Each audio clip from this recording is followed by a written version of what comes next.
Movie की शुरुआत होती है और हमें एक कपल मैट और किट को दिखाया जाता है जो शादी के बाद अपनी नई ज़िंदगी की शुरुआत करने के लिए शहर से दूर एक टाउन में आते हैं जहां वो एक पुराना घर खरीदते हैं जो बहुत ही बड़ा होने के साथ काफ़ी आलीशान होता है। घर के अंदर इन्हें एक कमरा दिखाई देता है जिसके ऊपर एक बड़ा सा लोहे का गेट लगा होता है और फिर घर के सफाई करते वक्त इन्हें उस कमरे की चाबी भी मिल जाती है और गेट को खोलने के साथ ही घर के लाइट ब्लिंक करने लगती है और फिर अचानक सारा लाइट बुझ जाता है और फिर मैट घर के लाइट को ठीक करने के लिए इलेक्ट्रिशियन को बुलाता है। और जब वो लोग बेसमेंट में जाते हैं तो देखते हैं कि पूरा बेसमेंट वायर से भरा हुआ है और ये देखकर इलेक्ट्रिशियन कुछ समझ में नहीं आता और वो वहाँ से आता है, मगर जाते वक्त वो इलेक्ट्रिशियन मैट से कहता है कि आपने ये घर खरीदा कैसे, क्योंकि ये घर तो काफ़ी टाइम से खाली पड़ा हुआ था और इसलिए कोई भी इसे खरीद नहीं रहा था।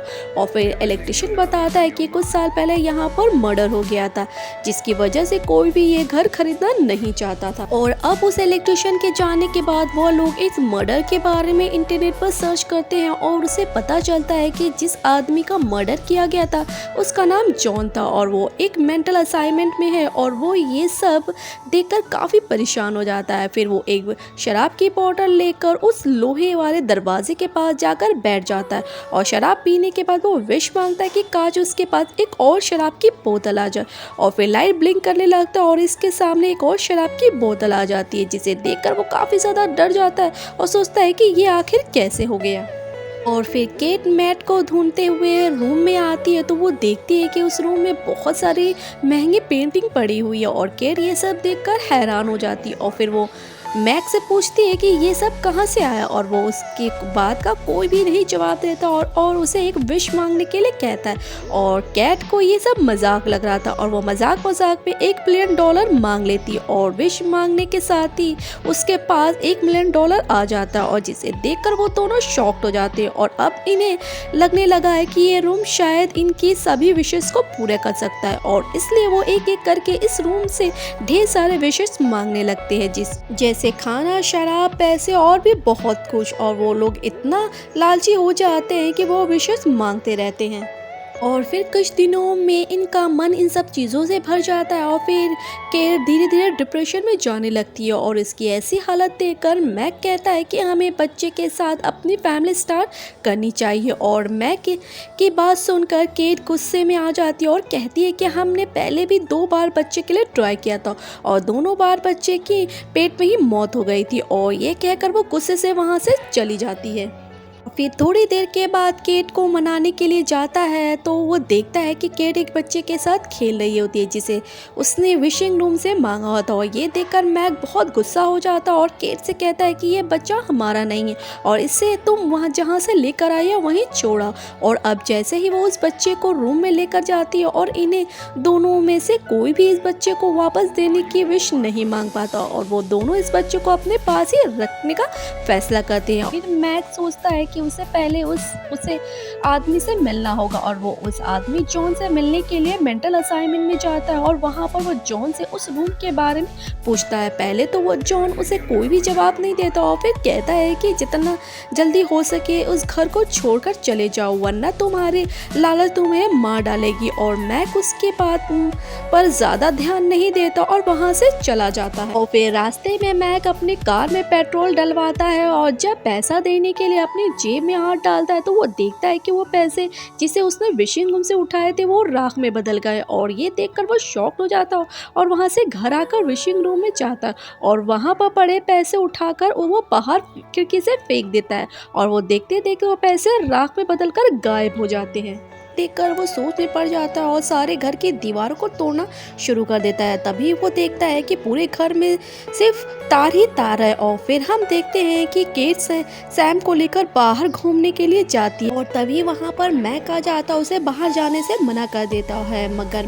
केट उसकी बात को नहीं सुनती और सैम को लेकर बाहर चली जाती है। और फिर बाहर जाते ही केट देखती कि सैम रोना शुरू कर देता है और धीरे धीरे इसकी बॉडी बड़ी होने लगती है और ये देखकर केट चिल्लाने लगती है और केट की आवाज सुनकर मैट बाहर आता है और सैम को उठाकर अंदर लेकर जाता है। और जब वो घर के अंदर आता है तो ये देखकर शॉक हो जाता है कि वो बच्चा पहले से भी बड़ा हो चुका है। और अब केज को समझ में नहीं आता तो मैक उसे समझाता है कि ये घर एक प्रिंटर जैसा है जो किसी भी चीज को बना सकती है, मगर तुम्हें इस चीज को घर के अंदर ही रखना पड़ेगा, क्योंकि घर के बाहर निकलते ही वो चीज पूरी तरह से राख बन जाएगी। और फिर केट सैम को लेकर और भी ज्यादा कंसर्न हो जाती है और वो घर के को लॉक कर देती है जिससे वो घर से बाहर नहीं निकल पाए। और इसके अलावा केस सैम को डराने के लिए सैम को समझाते हैं कि इस घर के बाहर बहुत सारे जर्म्स है और अगर वो घर के बाहर गया तो वो जर्म्स उसे पकड़ लेगा। और अब ऐसे ही कुछ दिन गुजर जाते हैं और एक दिन सैम उस विशिंग रूम में जाकर खेल रहा होता है और उसे उस रूम की पावर समझ में आ चुकी होती है। और सैम को वहाँ पर खेलता हुआ देखकर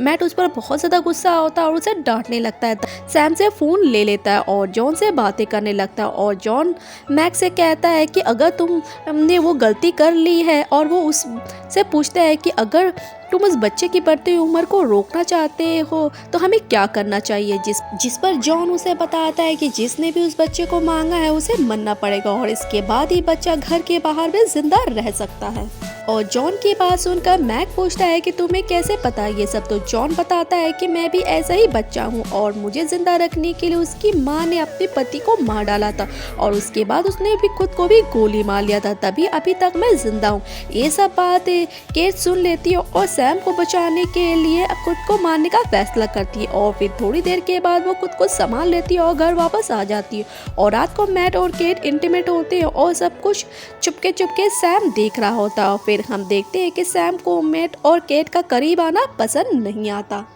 अब अगले दिन हम घर का दरवाज़ा खुला हुआ देखते हैं और दरवाज़ा खुलने की आवाज़ से मेट्स और केट्स बाहर आते हैं और देखते हैं कि सैम और भी बड़ा हो चुका है और सैम के हाथों में एक गन होता है जिसे वो मैट्स को मारने की कोशिश करता है। तभी केट्स सैम के पास आती है और उसे शांत करने की कोशिश करती है और सबका ध्यान जैसे ही दूसरी तरफ जाता है तो हम देखते हैं कि केट्स को वहाँ पर पड़े हुए सामान से चोट लग जाती है और वो बेहोश हो जाती है। और जब कुछ देर के बाद होश आता है तो वो सैम के बारे में पूछती है और वो बताता है कि लड़ाई के वक्त मैट के हाथों से गोली चल गई थी और सैम की मौत हो गई और उसने घर के बाहर फेंक दिया जिससे वो राख बन चुका। अब केट्स को ये सब सुनकर बहुत बुरा लगता है। फिर थोड़ी देर के बाद मैट उसके साथ ज़बरदस्ती इंटीमेट होने की कोशिश करता है और केट ये समझ जाती है कि ये मैट नहीं बल्कि सैम है और फिर वो उससे बचने के लिए वहाँ से भागने की कोशिश करती है, मगर सैम उसे पकड़ लेता और उसके साथ ज़बरदस्ती करने लगता है। और इधर हम देखते हैं कि रियल मैट को होश आ जाता और हम देखते हैं कि वो घर के में तो है मगर किसी दूसरी दुनिया में है। फिर वो उस दरवाजे को तोड़ने लगता और उसे अपनी दुनिया में आने का रास्ता मिल जाता और फिर वो मैट कैट्स को